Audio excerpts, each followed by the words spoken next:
Now, the third congruency property is ASA. ASA stands for angle side angle. As in SAS, the angle written in between is the included angle.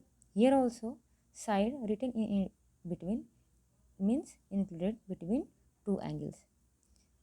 For example, if we have two triangles here and need to prove their congruency, and we have given this angle equal to this one, then the other angle included to this angle, then the side included between these two angles. Here also, if this side is equal to this side included between these two angles are equal, then we say that these two triangles are congruent by the criteria ASA. Actually, ASA criteria is also AAS. If we have any two consecutive angles, then after that the side, if it is not included, then also this criteria is ASA. How? Let's see. AAS means suppose we have given two triangles where angle A is equal to angle D, angle B is equal to angle E.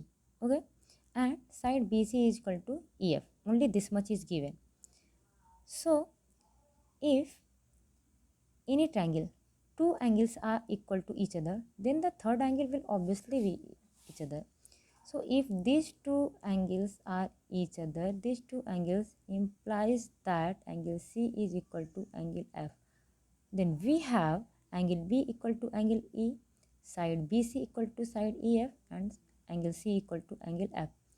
Then we have ASA. That means AAS criteria implies that the criteria ASA. So these both the things are the same. Now next concept is RHS. RHS criteria means right angle, hypotenuse, side. If we have given two triangles and these two triangles suppose have one angle, right angle, and their hypotenuse are equal, and either sides, whether this one is equal to the any sides of the other triangle, then these two triangles will be known as congruent triangles by the property of RHS.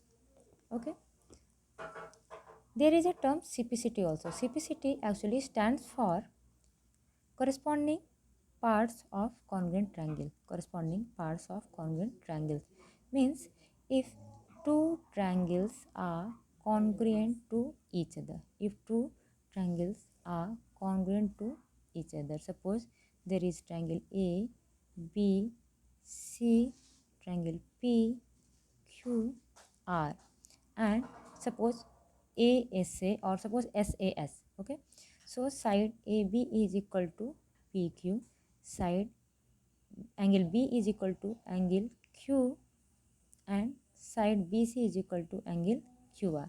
That means we have angle A equal to angle P, side AB is equal to side PQ. No, angle A is not equal to angle P. Angle B we have given. Angle B we have given angle equal to angle Q. Okay, and side AB is given angle PQ, side PQ, and side BC is given equal to side QR. That means AB equal to PQ, then the included angle B equal to angle Q, then the side BC is equal to angle QR. That means by using SAS congruency criteria, we have triangle ABC congruent to triangle PQR.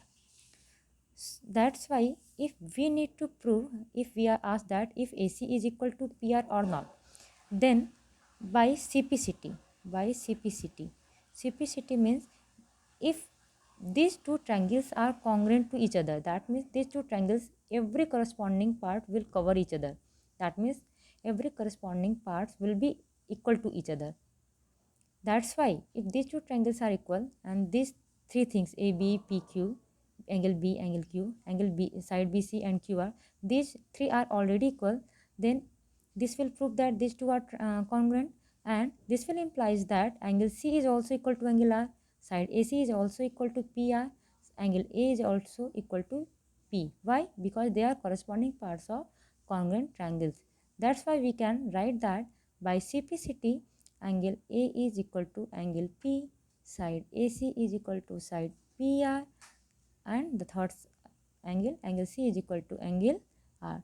So if we need to prove angle C is equal to angle R, or we need to prove that AC is equal to PR, we can prove like this by using the congruency methods.